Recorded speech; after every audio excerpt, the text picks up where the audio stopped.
Yeah, Jim Buczkowski here, Trish. He's a Henry Ford Senior Fellow and has a lot of other titles. But basically, he works on sort of the leading edge of technology for Ford vehicles. And this must be an exciting day for you because you're opening. You've had a smaller office here in Silicon Valley, but you're opening a major sort of Valley-style office now. Absolutely, absolutely. Innovation is key to our strategy going forward.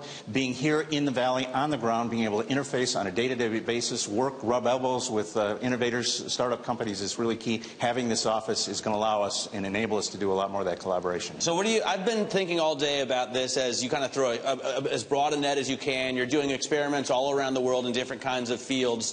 Mm-hmm. How much of this do you expect to actually come through into an actual consumer vehicle? Well, it's important to do proof of concepts and experiments to really understand the experiences that are going to be valuable to customers. So it really doesn't matter as long as that we're trolling and getting as much opportunity to figure out what could impact and make a better experience for customers in the future. So certainly we want to drive things to production, but we also want to draw a cast of really wide net so that we can find what may make the big difference in the future. So as far as what we're seeing happen today, we've got all this Nest technology behind us. You're able to work now with other Silicon Valley brands like Apple, like Google, like Nest, and it's pretty exciting what you can achieve now with this sort of in-home Internet of Things and the car compatibility. The car is another Internet of Things. The home is gradually growing, actually pretty fast in terms of becoming connected as well, too. And to connect the car and the home is really a great opportunity. And again, it's all about this seamless integration, making people's lives simpler and more intuitive, doing things for them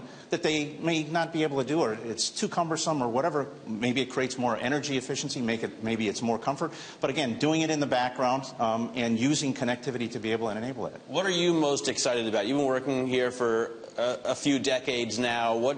What's the most far-out, coolest technology that you've seen? Well, we've got so much information available to us at our fingertips in this digital age and digital trends and so on. I think as we augment our experiences so that as I'm driving down the road or as I'm looking at an object and so on, I can instantly say, what's that? Right? I don't have to describe it or whatever. It can augmented reality can feed back to me and say, well, that's the Washington Monument. It's open, at 3 to 5 this afternoon or whatever it is.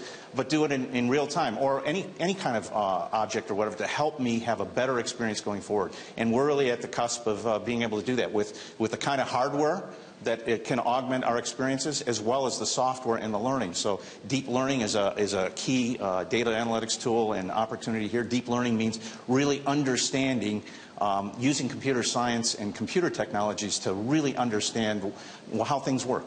How long until I can text while I'm driving safely and legally? Through voice recognition, it's possible today. Keeping your eyes on the road, hands on the wheel. That's really what's critical, is keeping you looking forward, being aware of what's around you, and using your voice to just ask for what you want.